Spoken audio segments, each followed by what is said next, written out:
الله يا صفي الله يا ولي الله يا محمد كنا بقيد الجهل والعدم نمضي إلى Just now in Masjid al Ghamamah, which is one of the oldest mosques in Medina. The older one is probably the Masjid of Abu Bakr. Of course, Masjid al-Nabawi has many changes done to it. But in terms of its original structure, probably the oldest is Abu Bakr Mosque. And the one we have here, which is the Masjid al Ghamamah, which is basically means cloud, Ghamamah. And Ghamamah refers to the fact that the Prophet was asked to pray for rain. And he prayed for rain, and the clouds appeared and rained. At the same time, we also know the Prophet led Eid prayers in this flat area around here. And these mosques, obviously, most of them were built afterwards to remind people of the event. And the same with Abu Bakr, who continued the practice of leading Eid prayers in this location. He continued that, and therefore a mosque was built. And it's built during Umar II, i.e. Umar bin Abdul Aziz, in about somewhere around the 80 Hijri, we're referring to. So very close to the time of the Prophet. It's about 70 years after.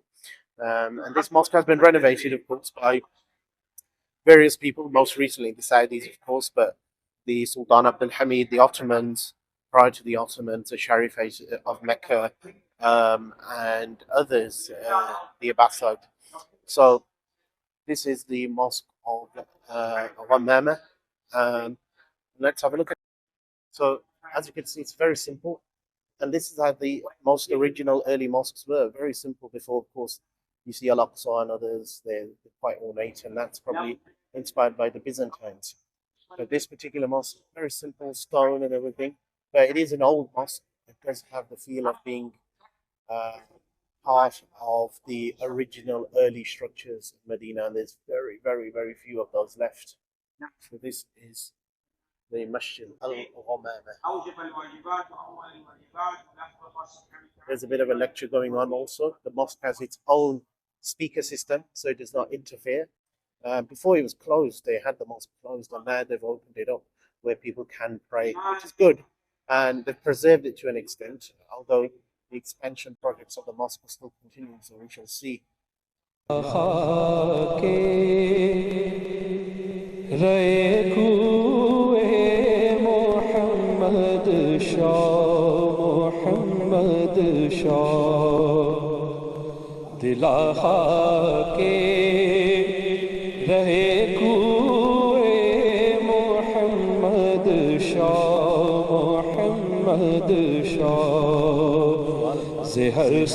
That was Masjid al Ghamamah. Just there. Now I'm just going to move over to the Mosque of Abu Bakr, which is here, which is one of the older structures built during, again, the time of Umar bin Abdul Aziz, or Umar II, in about the 9th century Hijri. And actually not the 9th century Hijri, the 1st century, so about 70 years after the Prophet. But this is known as Masjid Abu Bakr. Again, it's still here, which is good. You could actually even get into the dome and the minaret. The minaret probably was used to call prayers. So this is it. You have the Ottoman insignia right there. That's the Ottoman insignia. So I think it's locked, so we can't really go in. This is that mosque, and there's another mosque nearby here. But there's so many stalls and so many places to buy things, and a lot of the stuff is cheap, to be honest. I've had a wander about. I've looked at some of the goods, but apart from dates, which are found in Medina, the dates are the best thing. I mean, the purest, the best thing you can get. Whereas a lot of the stuff which is being sold by these shops over here, it's cheap, sort of plasticky, Chinese made stuff. Odd things here and there are good, but I'm quite not so impressed by some of the things being sold. And the food courts are very, very limited. You've got the odd shawarma place, which is again not so great, and then you've got Hardee's and KFC, which seems to be popular here. Or there's no other choice really. There's no places doing drinks or Arabic food or Asian food. This area used to have a load of Pakistani hotels, which got knocked down in order to clear the way, making a bit of an area for people to walk around, a square. And yeah, a lot of the shops here are a bit disappointing. There's gold shops, but the clothes shops and everything, they sell stuff which is all Chinese made. You can probably buy better things on Amazon, to be honest. The prices are pretty much the same. Some of the prices are very similar to the prices you have in England, and they're pretty much the same. And yeah, as you can see, very high hotels all around. The mosque is literally surrounded. Masjid al-Nabi is surrounded by hotels. Everywhere you walk, there are hotels after hotels. Right now, there's another hotel there, and we have another mosque here. I'm not too sure which mosque this is. So this mosque, which is permanently closed now, is known as Masjid Ali. It is named after the Imam Ali ibn Abi Talib alayhi salam, Amir al-Mu'mineen, and it is basically a mosque which is located near the Masjid Nabawi, a stone's throw away. Masjid Nabawi is just there. You can see those umbrella-like pillars.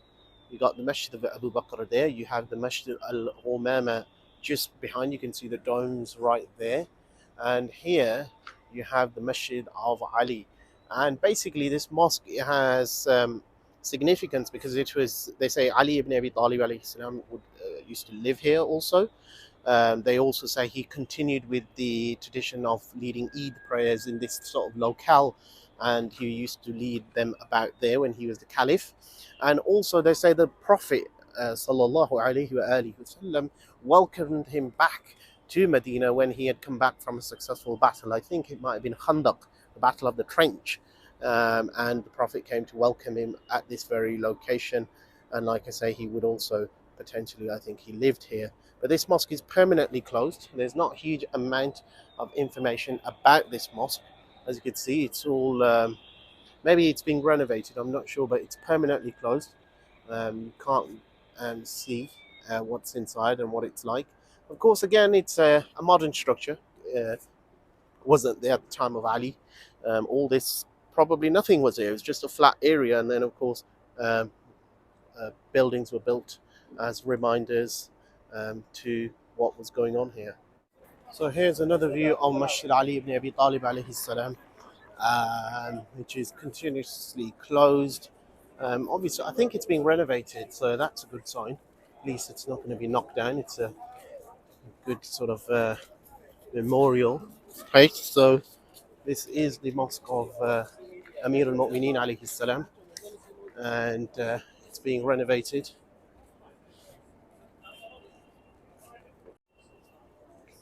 So they've built some very, very spacious walkways. There's not many cars here. There's a lot of hotels and spacious walkways. And there you just have the two mosques. You have this one, the Mosque of Ali ibn Abi Talib, which is being done up by the looks of it. And the other two mosques over there. Looks like another hotel is being built. Oh, it's a car park. But you can walk around here. There's another museum there. That's the As-Salam Museum. So maybe that we could go in there later on. But yeah, I mean, this is another way, a doorway which leads towards the Prophet's Mosque. I think there's about 40 odd gates to the Prophet's Mosque, and all around you've got some hotels. Literally, you just walk out straight into the Haram of the Prophet, and from here we're going to head back.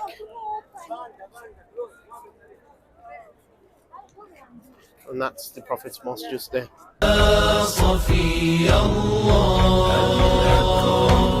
يا نبي الله يا صفي صفي الله